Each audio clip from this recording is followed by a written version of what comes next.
a police chief who's also convicted of arson. Doesn't deny it, but he's now a police chief. Well, once he got appointed police chief, 90% of the fire department quit in protest because their new leader is a convicted arsonist who's now the fire chief. But we have found the connection, ladies and gentlemen, as to why this person has been able to receive such special treatment, being in fact a convicted arsonist. Okay, let's go to St. Clair County, Illinois.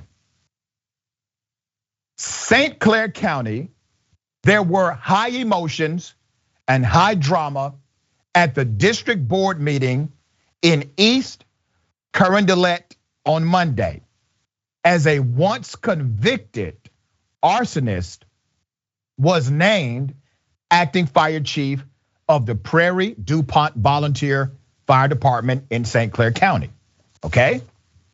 The board removed the current chief from his post and replaced him with the assistant chief, Jeremy Simmons. The two were seated at the same table when the change was made. So when this went down, all right, you got to picture it. It goes down and fire department workers immediately start quitting in protest. They took off their fire department uniform, threw it at other members of the committee, and they quit. You only have probably 2 or 3 that decided not to quit, okay? Jeremy Simmons, let me give you background on him.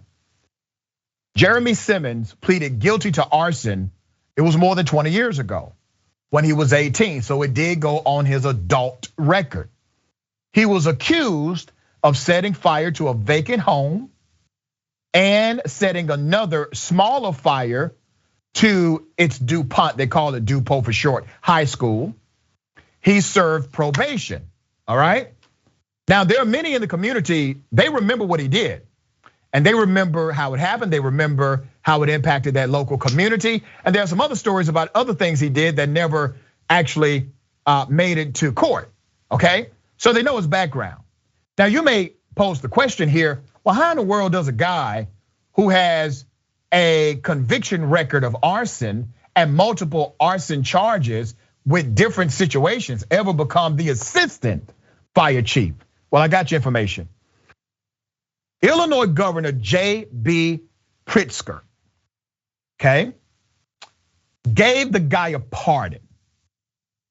He said it's a pardon. Still, the town remembers the school being set on fire, said the former fire captain. So wait a minute, this person gets a pardon for arson, is the assistant police chief, then becomes the actual fire chief, becomes the actual fire chief. What gives? What's the connection? All right, 10 of the department's 13 firefighters quit on the spot.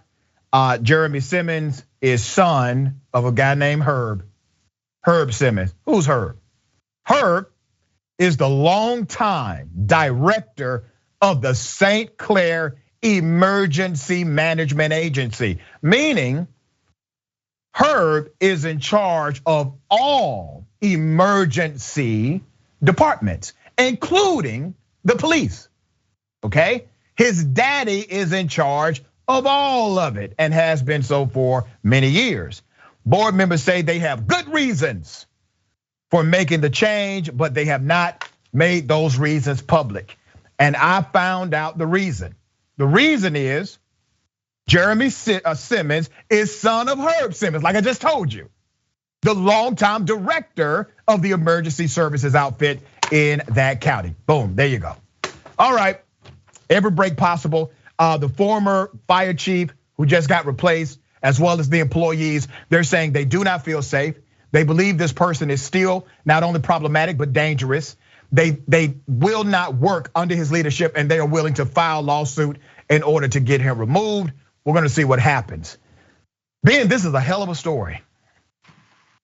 Yeah, I mean, like I was actually in the beginning of the story, I was like, okay, maybe we could give this person the benefit of the doubt. If it was 20 years ago, we're having a conversation about like maybe they grew as a person, this, that, and the other thing. But there's like, obviously it's nepotism, right? Obviously it's nepotism. Our system is not that forgiving, right? Of course we're not being a forgiving system where maybe somebody's made amends and become a better person. No, of course it's nepotism. And like, this is the kind of stuff that happens. Like, I mean, I'm sure this has happened in like a dozen other places where maybe the person didn't commit arson, but maybe it's still somebody's kid that, just kind of has never had to learn the lessons that they really should because their dad was somebody important or something like that.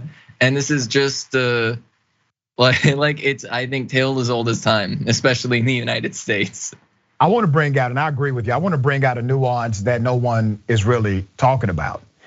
The fire chief who got replaced by the convicted arsonist, the fire chief, he comes out, he says, we don't feel safe under the leadership of this guy. But let's keep it 100. The guy was the assistant fire chief under the leadership of the fire chief that got replaced. Typically, the fire chief gets to appoint the assistant fire chief. So for some reason, he had this person serving as the assistant fire chief. And I have to wonder, just being a student of politics and governance and authority, I have to wonder, did he get his job as fire chief with a wink and a nod from Daddy Simmons, who's in charge of emergency services, in order to appoint his son as assistant fire chief in the first place? Because if you're the chief, you get say-so of who is your assistant fire chief. I think they have all played the game with Mr. Herb Simmons, the dad, who's in charge of this, and something happened.